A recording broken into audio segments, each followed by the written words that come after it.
Buhay ang gangsta.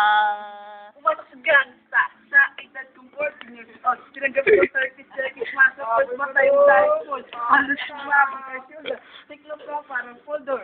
Hindi na ma-shoulder pero awa is not over. I'm birthday forever. Kasama kabi ng daliri. Mga tutok ng karayo. Huwag ka nang mananatili.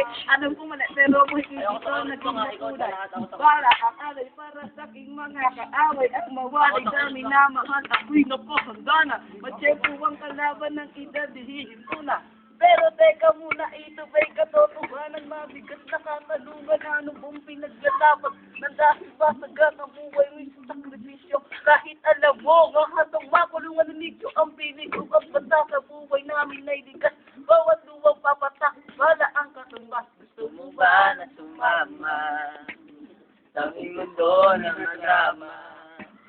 At may alulungkot at saya at may kabang ala ang pagtipos sa tala ng iba ang kaligtasan sa isa't isang inaksan. Yan ang buhay ng gangsta, buhay ng gangsta.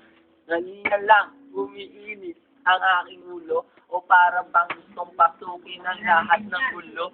Ang ulo lumalabas pag pumutok na ang barel. Ang pagiging gisa kagsaya, yan ay aking pastel.